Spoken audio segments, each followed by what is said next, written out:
दोस्तों नमस्कार। चलिए शुरू करते हैं आज का अपना क्लास। आज हम लोग इतिहास के कुछ महत्वपूर्ण प्रश्न को देखने वाले हैं जो आपके आरपीएफ 2025 में या बीपीएससी टीआरई में हमेशा जो पूछा जाता है वही सवाल को हम लोग देखने वाले हैं जो आपके पेपर में बार बार आते हैं। ठीक है, तो चलिए दोस्तों बिना किसी देरी के आज का अपना क्लास शुरू करते हैं।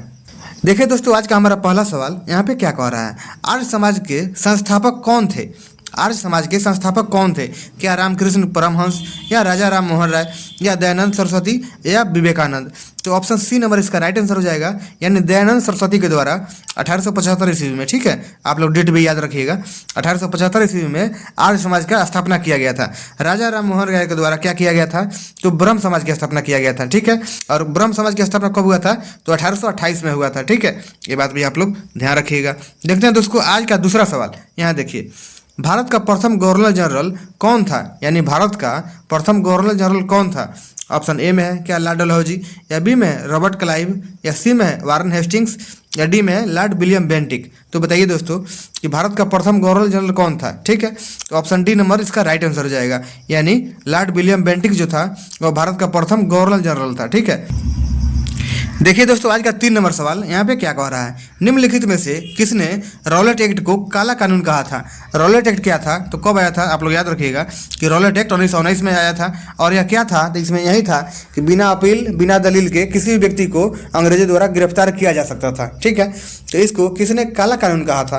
क्या महात्मा गांधी, या भगत सिंह, या मदन मोहन मालवीय, या जवाहरलाल नेहरू? तो आप लोग याद रखिएगा इस कानून को काला कानून महात्मा गांधी के द्वारा कहा गया था। ठीक है, तो ऑप्शन ए नंबर दोस्तों इसका राइट आंसर हो जाएगा।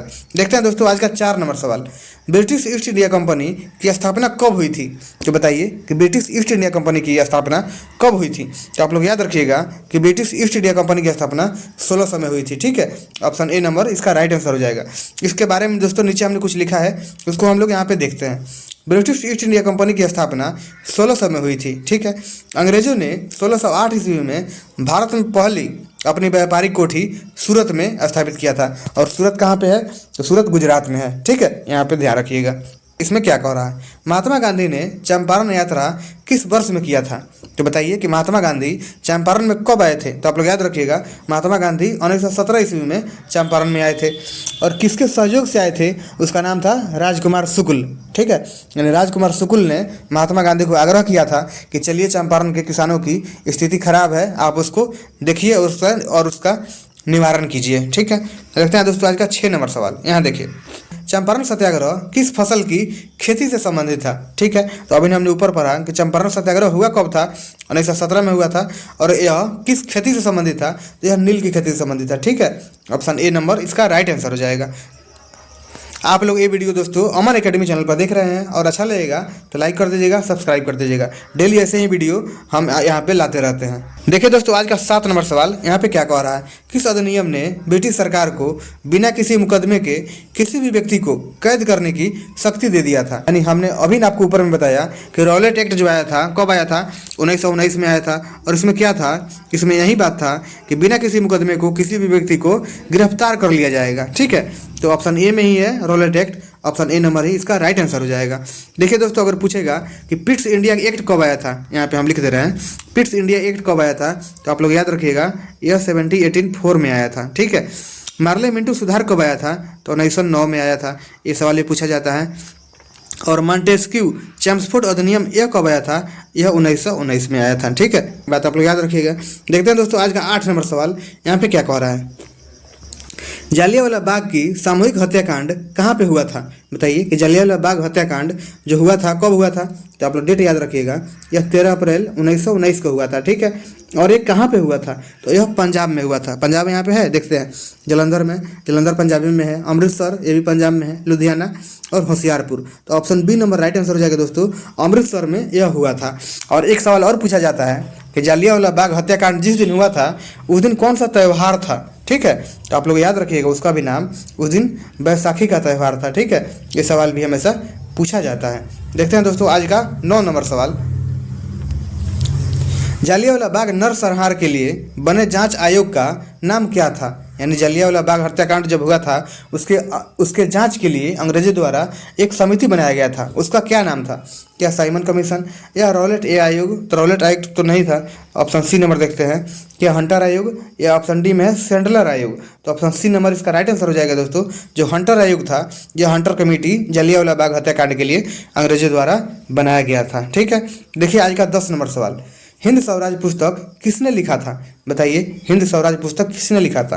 क्या रामकृष्ण परमहंस या राजा राम मोहन राय या दयानंद सरस्वती या महात्मा गांधी? तो हिंद स्वराज महात्मा गांधी के द्वारा लिखा गया था, ऑप्शन डी नंबर इसका राइट आंसर हो जाएगा। देखिए दोस्तों आज का 11 नंबर सवाल यहाँ पे क्या कह रहा है, 13 अप्रैल 1919 को जालियांवाला बाग हत्याकांड में किसने गोलियां चलवाई थी? ठीक है, तो किसने किसके आदेश पर गोलियां चलवाया गया था? क्या जॉन सैंडर्स? तो इसके आधार पर नहीं था। जनरल डायर या जॉन कार्नेक या बी में अलेक्जेंडर? तो option B number right answer हो जाएगा दोस्तों।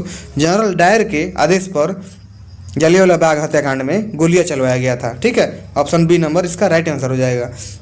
देखिए दोस्तों आज का 12 नंबर सवाल, टोटल हमने 20 क्वेश्चन लिया है, इसमें से आपको एग्जाम में कुछ ना कुछ देखने को मिल जाएगा। ठीक है, यहाँ पे देखिए 12 नंबर सवाल, साइमन कमीशन भारत कब आया था?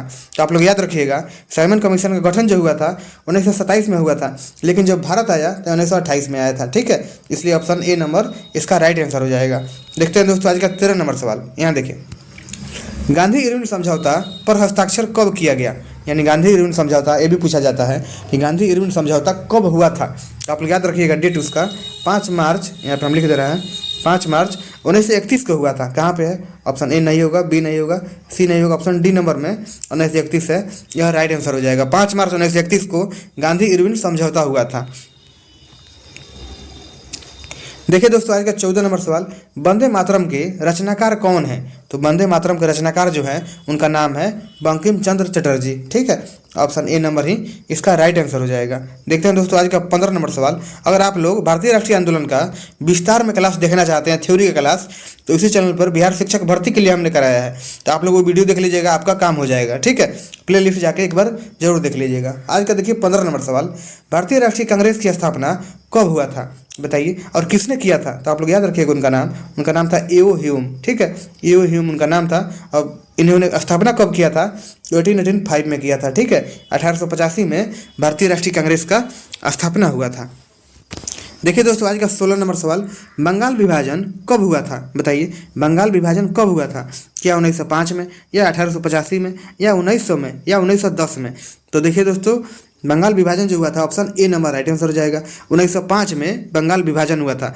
अगर आपसे डेट भी पूछ लेगा कि डेट बताइए, तो आप लोग याद रखिएगा 16 अक्टूबर 1905 ईस्वी को बंगाल विभाजन प्रभावी रूप से लागू हो गया था। ठीक है, देखते हैं आज का नीचे 17 नंबर सवाल, यहाँ पे क्या कह रहा है। देखिए दोस्तों, देखिए आज का 17 नंबर सवाल, भारतीय राष्ट्रीय कांग्रेस में किस स्थान पर फूट पड़ा था? यानी कांग्रेस में नरम दल में और गरम दल में झगड़ा हो गया था, वो झगड़ा कब हुआ था?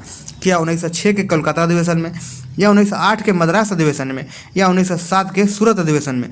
तो ऑप्शन सी नंबर इसका राइट आंसर हो जाएगा। 1907 में सूरत अधिवेशन में भारतीय राष्ट्रीय कांग्रेस में फूट पड़ गया था। जो ये लोग एक में कब मिल गए, तो आप लोग याद रखिएगा 1916 में एक अधिवेशन हुआ था, उसमें ये दोनों एक हो गए थे।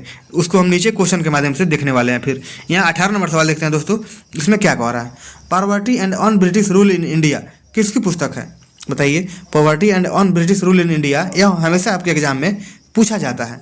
यह दादा भाई नौरोजी की या गोपाल कृष्ण गोखले की या महात्मा गांधी की या WC बनर्जी की?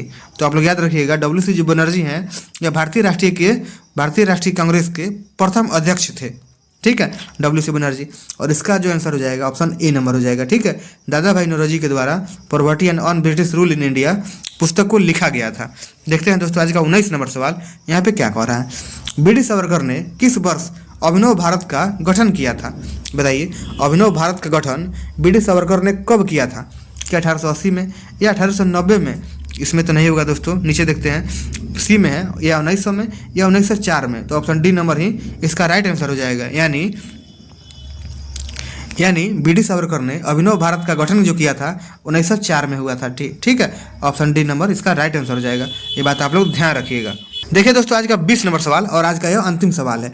1916 के लखनऊ अधिवेशन में भारतीय राष्ट्रीय कांग्रेस के अध्यक्ष कौन थे जहां पर कांग्रेस और मुस्लिम लीग की समझौता पर हस्ताक्षर हुआ था? तो हमने आपको बताया था कि 1907 में जो सूरत अधिवेशन हुआ था वहां पे कांग्रेस में फूट पड़ गया था, ठीक है। लेकिन वो लोग मिल गए कब? 1916 में मिल गए। और 1916 में कांग्रेस का अध्यक्ष कौन था, यही बात पूछा है। तो ऑप्शन बी नंबर इसका राइट आंसर हो जाएगा। अंबिका चरण मजूमदार जो हैं यह भारतीय राष्ट्रीय कांग्रेस के 1916 में अध्यक्ष थे, ठीक है। कुछ सवाल ऐसे हैं जो हमेशा आपके एग्जाम में पूछे जाते हैं, ठीक है। उसको हमने नीचे पॉइंट करके बता दिया है, आप लोग इसको पढ़ लीजिएगा। लगातार परीक्षा में पूछे जाने वाले प्रश्न को हम यहाँ पे देखने वाले हैं। क्या करना है, क्या कहता है उसको देखते हैं। लॉर्ड कर्जन ने 20 जुलाई 1905 को बंगाल विभाजन के निर्णय की घोषणा किया था। तो सवाल ये भी पूछता है कि बंगाल विभाजन की घोषणा कब हुआ? तो 20 जुलाई को। और बंगाल विभाजन कब प्रभावी रूप से लागू हो गया? तो उसका आंसर 16 अक्टूबर 1905 ईस्वी को बंगाल विभाजन प्रभावी रूप से लागू हो गया था, ठीक है। यहाँ पे देखिए तीसरा पॉइंट में क्या कह रहा है। स्वदेशी आंदोलन कब हुआ? 7 अगस्त 1905 को स्वदेशी आंदोलन शुरू हुआ था। और इसी के अवसर पर रविंद्रनाथ टैगोर ने अपना प्रसिद्ध गीत अमार सोनार बांग्ला लिखा था, ठीक है, जो अभी बांग्लादेश का यह राष्ट्रीय गीत भी है, ठीक है। ये बात आप लोग ध्यान रखिएगा।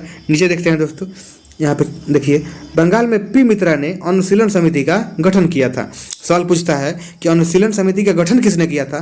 तो उसका नाम था पी मित्रा, जिसका उद्देश्य क्या था?